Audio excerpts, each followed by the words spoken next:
नमस्कार दोस्तों, crime story channel पर मैं राजेश आपका स्वागत करता हूं। दोस्तों, आज मैं आपको अपराध की जिस वारदात के बारे में बताने जा रहा हूं, वो वारदात है महासमुंद छत्तीसगढ़ से। तो चलिए दोस्तों, जानते हैं कि ये वारदात कब और कैसे हुई थी। योगमाया साहू छत्तीसगढ़ के महासमुंद जिले के किशनपुर में स्थित उप स्वास्थ्य केंद्र में एनएम थी। वहीं पर उसे सरकारी क्वार्टर मिला हुआ था, जिसमें वो अपने पति चैतन्य साहू और दो बेटों तन्मय और कुणाल के साथ रहती थी। चैतन्य साहू भी रायपुर के एक प्राइवेट अस्पताल में नौकरी करता था। चूंकि दोनों पति पत्नी कमा रहे थे, इसलिए घर में आर्थिक समस्या नहीं थी। परिवार खुशहाली से रह रहा था। घर की साफ सफाई और बर्तन मांजने के लिए योगमाया ने त्यागी राणा नाम की एक बाई रख रखी थी। वो घर में झाड़ू पोछा आदि काम निपटाकर चली जाती थी। घर के मुख्य दरवाजे की दो चाबियां थी। उनमें से एक चाबी योगमाया ने बाई को दे रखी थी और एक को वो खुद अपने पास रखती थी। बात 1 जून 2018 की है। काम वाली बाई त्यागी राणा रोज की तरह उस दिन भी सुबह 6 बजे सफाई करने एनएम योगमाया साहू के क्वार्टर पर पहुंची। घर के मुख्य दरवाजे पर ताला बाहर से लगा देख बाई त्यागी राणा को अजीब लगा, क्योंकि अमूमन गेट पर ताला अंदर की ओर से बंद रहता था। अपने पास मौजूद चाबी से गेट का ताला खोलकर वो अंदर आई तो उसने कमरे के दरवाजे को हल्का सा धक्का दिया तो दरवाजा खुल गया। कमरे में कोई नहीं था। उसके बाद आवाज लगाती हुई वो आंगन में पहुंची तो आंगन में खून देखकर वो घबरा गई और उल्टे पांव चीखती हुई बाहर भागी। वो सीधी स्वास्थ्य केंद्र में मौजूद मितानिन हिरोंदी साहू के पास पहुंची। वो उसी स्वास्थ्य केंद्र में नौकरी करती थी। उसने उन्हें अपनी आंखों देखी बात बताई। स्वास्थ्य केंद्र में मौजूद स्टाफ के लोग एनएम योगमाया के क्वार्टर पर पहुंचे तो वहां का नजारा देखकर सभी चौंक गए। योगमाया साहू, पति चैतन्य साहू और उसके बड़े बेटे तन्मय की रक्त रंजित शव आंगन में पड़े हुए थे। दूसरे कमरे में छोटे बेटे कुणाल का खून से लथपथ शव खाट के एक कोने में पड़ा था। स्वास्थ्य केंद्र में खबर देने के बाद बाई सरपंच सुरेश खूंटे के घर पहुंच गई। सरपंच ने जब सुना कि चैतन्य के घर में 4 हत्याएं हो चुकी है तो वो भी हैरान रह गए। पल भर में ही ये खबर पूरे किशनपुर में फैल गई। देखते ही देखते सैकड़ों तमाशबीन मौके पर पहुंच गए। सरपंच सुरेश खूंटे ने पिथौरा थाने के थाना प्रभारी को फोन द्वारा ये सूचना दे दी। थाना प्रभारी रात की गश्त से लौटकर गहरी नींद में सो रहे थे। जैसे ही सरपंच का फोन आया तो उनकी नींद काफूर हो गई। वो तुरंत सहयोगियों के साथ घटनास्थल की तरफ रवाना हो गए। थाना प्रभारी ने घटनास्थल पर पहुंचकर मौका मुआयना किया। उन्होंने सूचना आला अधिकारियों को दे दी। चोहरे हत्याकांड की सूचना पाने के कुछ देर बाद ही एसपी संतोष सिंह, एएसपी संजय धुरव और एएसपी उदय किरण घटनास्थल पर पहुंच गए। पुलिस अधिकारियों ने मौका मुआयना किया। आंगन में फैला खून देखकर ऐसा लग रहा था जैसे घटना को 3-4 घंटे पहले अंजाम दिया गया हो। एनएम योगमाया, उनके पति चैतन्य साहू और बड़े बेटे तन्मय का शव एक साथ पड़ा था। शव से थोड़ी दूर खून से सना एक फावड़ा पड़ा था। लग रहा था कि हत्यारों ने इसी फावड़े से हत्या की थी। कमरे में लोहे की अलमारी खुली पड़ी थी। उसका सामान फर्श और बिस्तर पर बिखरा पड़ा था। ये सब देखकर यही अनुमान लगाया जा रहा था कि हत्यारे शायद चोरी की नियत से घर में घुसे होंगे। जैसे ही उन्होंने अलमारी का लॉक खोलने की कोशिश की होगी तो खटपट की आवाज सुनकर घर के किसी सदस्य की आंख खुली होगी। इसी वजह से घटना को अंजाम दिया गया होगा। पुलिस ने घटना की सूचना मृतक चैतन्य के पिता बाबूलाल साहू को देकर मौके पर बुला लिया। वो सांकरा में अकेले रहते थे। घटना से 2 दिन पहले ही यानी 30 मई 2018 की शाम करीब 5 बजे बाबूलाल साहू कुछ रिश्तेदारों के साथ बेटा, बहू और पोते से मिलने किशनपुर आए थे। 3-4 घंटे बच्चों के बीच में बिताने के बाद रात वो करीब 9 बजे सांकरा वापस लौट गए थे। एसपी संतोष सिंह ने बाबूलाल साहू से बेटे या बहू की किसी से कोई रंजिश या दुश्मनी की बात पूछी तो उन्होंने किसी से रंजिश या दुश्मनी होने से साफ इनकार कर दिया। पुलिस को पता चला कि मोहल्ले में चैतन्य और योगमाया का व्यवहार बहुत अच्छा था। किसी की मुसीबत में होने पर दोनों पति पत्नी उसकी तीमारदारी करने उसके घर पहुंच जाते थे। इसलिए किशनपुर का एक एक बच्चा उनके व्यवहार से वाकिफ था। जब ये इतने भले इंसान थे तो पुलिस ये नहीं समझ पा रही थी कि इस वारदात को किसने अंजाम दिया। गुत्थी काफी उलझी और पेचीदगी से भरी थी। ध्यान देने वाली बात यह थी कि हत्यारों ने पुलिस को गुमराह करने के लिए घटना को लूटपाट में तब्दील करने की कोशिश की थी। घर की सारी वस्तुएं मौजूद मिली। रायपुर से फॉरेंसिक टीम और डॉग स्क्वाड टीम भी मौके पर पहुंच गई। लेकिन उसके हाथ कोई खास सफलता नहीं लगी। स्थानीय लोगों से पूछताछ में पता चला कि रात में चीखने की आवाज तो आ रही थी। उन्होंने ये सोचकर इस ओर ध्यान नहीं दिया कि अस्पताल है, प्रसव पीड़ा के समय यहाँ महिलाएं चीखती है। हो सकता है कि कोई महिला प्रसव पीड़ा से तड़प रही हो, इसलिए वो आवाज सुनकर भी अपने घरों से बाहर नहीं निकले। पुलिस ने घटना की रिपोर्ट दर्ज कर जांच शुरू कर दी। ब्रांड मर्डर की गुत्थी को सुलझाने के लिए एसपी संतोष सिंह ने एएसपी संजय धुर्वे के नेतृत्व में एक एसआईटी का गठन किया। सनसनीखेज चौहरे हत्याकांड के खुलासे के लिए पुलिस हत्यारों की खोजबीन में भटक रही थी। घटना के 3 दिनों बाद यानी 3 जून की शाम को पुलिस ने शक के आधार पर किशनपुर के ही रहने वाले 3 व्यक्तियों को हिरासत में लेकर पूछताछ की। संदिग्धों से पूछताछ में जब कोई नतीजा नहीं निकला तो उन्हें सख्त हिदायत देकर छोड़ दिया गया। पुलिस ने जहां से जांच की कार्रवाई शुरू की थी, घुमा फिराकर वहीं आकर खड़ी हुई। पुलिस ने मृतक पति पत्नी की कॉल डिटेल्स की जांच कर ली थी, लेकिन उसमें कोई कॉल संदिग्ध नहीं मिला। घटना की परिस्थितियों से साफ पता चल रहा था कि इसमें कोई अपना शामिल है, लेकिन वो कौन है, पुलिस इसी बात का पता लगाने में जुटी हुई थी। जब पुलिस को कहीं से कोई सुराग हाथ नहीं लगा तो उसने 4 जून को उसी एरिया के मोबाइल टावर के संपर्क में आने वाले फोन नंबरों की लिस्ट निकलवाई। हजारों मोबाइल नंबरों की लोकेशन ट्रेस हुई। काफी मेहनत और मशक्कत के बाद उन नंबरों में से एक संदिग्ध नंबर सामने आया, जो 30-31 मई की रात 2 से 3 बजे के बीच घटना स्थल पर मौजूद मिला था। उसके बाद बड़ी तेजी से उसकी लोकेशन बदलती गई। पते की बात तो ये थी कि वो संदिग्ध नंबर चैतन्य साहू की कॉल डिटेल्स में भी पाया गया था। एक ही नंबर दोनों जगह पाए जाने से वो नंबर संदेह के घेरे में आ गया। पुलिस ने उस संदिग्ध नंबर की कॉल डिटेल्स निकलवाई तो पता चला कि वो नंबर किशनपुर के रहने वाले धर्मेंद्र बहिरा के नाम पर लिया गया था। धर्मेंद्र बहिरा के बारे में पुलिस को पता चला कि वो प्लम्बर का काम करता है। 5 जून 2018 को एसआईटी ने धर्मेंद्र बहिरा को उसके घर से दबोच लिया। एएसपी संजय धुर्वे ने उससे सख्ती से पूछताछ शुरू की। अच्छा ये बताओ कि तुम साहू परिवार को कितने दिनों से जानते हो? साहब, वे मेरे पड़ोसी थे, इसलिए मैं उन्हें लंबे समय से जानता हूँ। धर्मेंद्र ने हाथ जोड़कर जवाब दिया। तब तो उनके घर में तुम्हारी अंदर तक पैठ बनी होगी। एसपी ने फिर सवाल किया।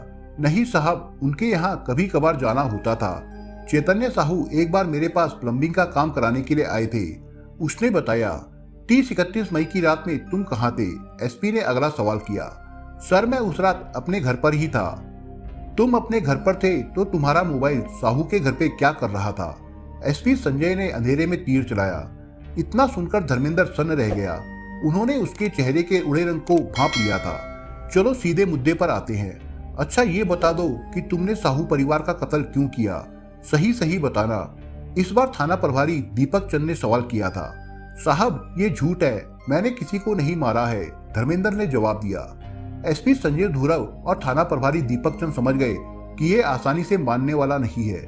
इसके बाद उन्होंने उसके साथ सख्ती से पूछताछ की तो वो पूरी तरह से टूट गया और कबूल कर लिया कि उसी ने साहू परिवार के चारों सदस्यों को मौत के घाट उतारा है। इसके बाद वो पूरी कहानी तोते की तरह बकता चला गया।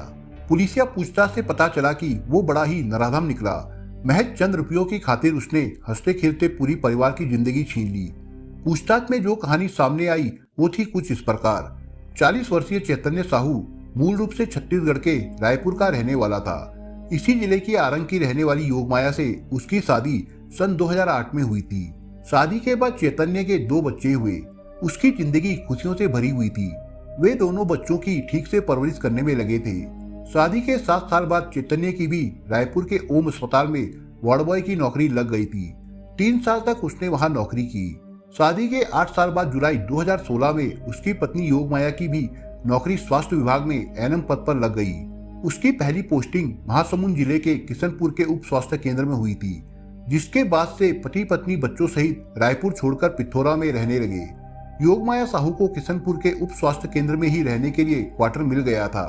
थोड़े ही समय में पति पत्नी ने अपने व्यवहार से किशनपुर के नागरिकों को अपना मुरीद बना लिया। योगमाया पीड़ित महिलाओं का खास ख्याल रखती थी। प्रसव वेदना के समय वो तीमारदारों की हिम्मत बंधाती थी। यही नहीं, तीमारदारों के बुलाने पर दोनों पति पत्नी उनके घर तक पहुंच जाते थे। उप स्वास्थ्य केंद्र के पास में 28 साल का धर्मेंद्र बहिरा अपने परिवार के साथ रहता था। उसके परिवार में माँ बाप और भाई बहन थे। वो अविवाहित था। धर्मेंद्र मेहनतकश इंसान था। वो एक अच्छा प्लम्बर था। लोग उसे बुलाकर अपने घरों में काम करवाते थे।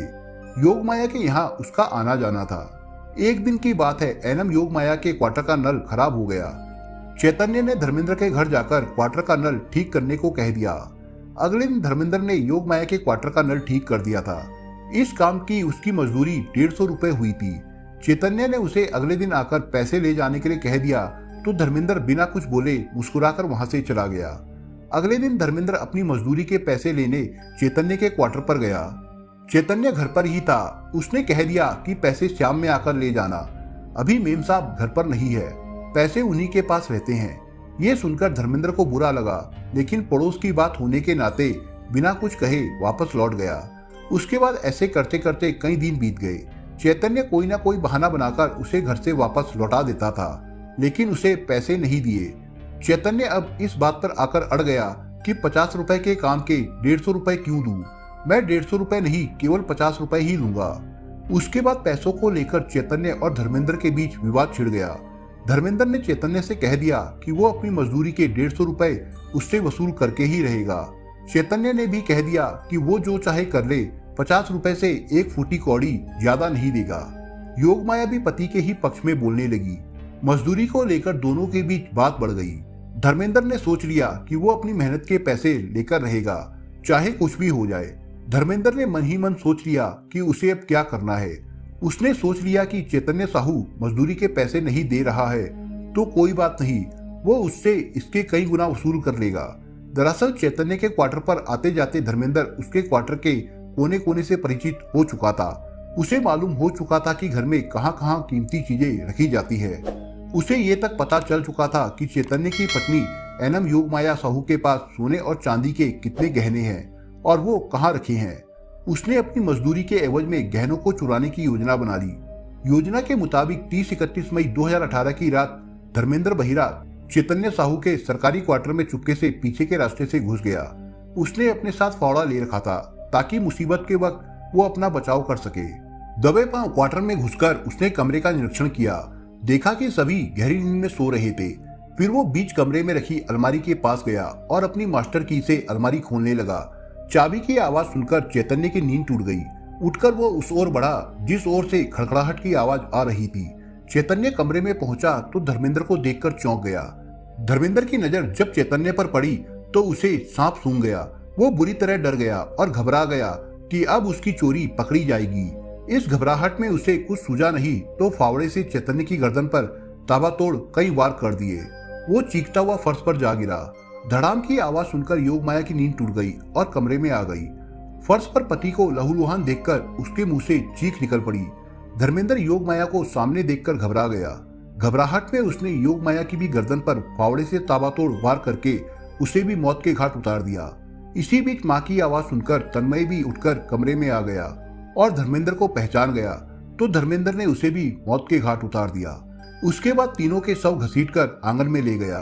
चैतन्य का एक और बेटा कुणाल जिंदा था और वो कमरे में अभी सो रहा था। धर्मेंद्र को डर था कि कुणाल उसे पहचानता है, कहीं वो जिंदा बच गया और उसने भांडा फोड़ दिया तो उसे जेल जाना पड़ सकता है। उस समय धर्मेंद्र की मति ऐसी मारी जा चुकी थी कि वो इतना तक नहीं समझ सका कि जब गहरी नींद में सो रहे कुणाल ने उसे वारदात करते नहीं देखा तो वो उसका नाम क्यों लेगा। फिर क्या था, विवेकहीन हो चुका धर्मेंद्र उस कमरे में जा पहुंचा जहां कुणाल सोया था। उसने सोते हुए कुणाल पर फावड़े से वार कर उसे भी मौत के घाट उतार दिया और सब उसी बिस्तर पर छोड़ दिया। चारों को मौत के घाट उतारने के बाद दरिंदे बन चुके धर्मेंद्र को होश आया तो उसके होश फाख्ता हो गए। चारों ओर खून ही खून देखकर वो घबरा गया और फावड़ा आंगन में ही छोड़कर मौके से फरार हो गया। अब उसे पश्चाताप हो रहा था कि आवेश में आकर वो कितना बड़ा गुनाह कर बैठा है। चंद रुपयों के लिए उसने हंसते खेलते परिवार की दुनिया ही उजाड़ दी, लेकिन उसके पश्चाताप करने से अब क्या फायदा होने वाला था। जो होना था सो तो हो चुका था। साहू परिवार की दुनिया ही उजड़ चुकी थी।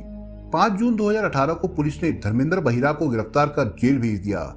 जेल में बंद धर्मेंद्र अपने किए पर पश्चाताप के आंसू बहा रहा था।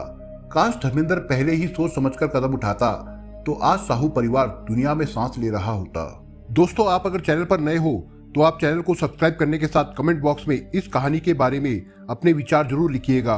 मिलता हूं एक नई कहानी के साथ, तब तक के लिए अपना ख्याल रखिएगा। धन्यवाद।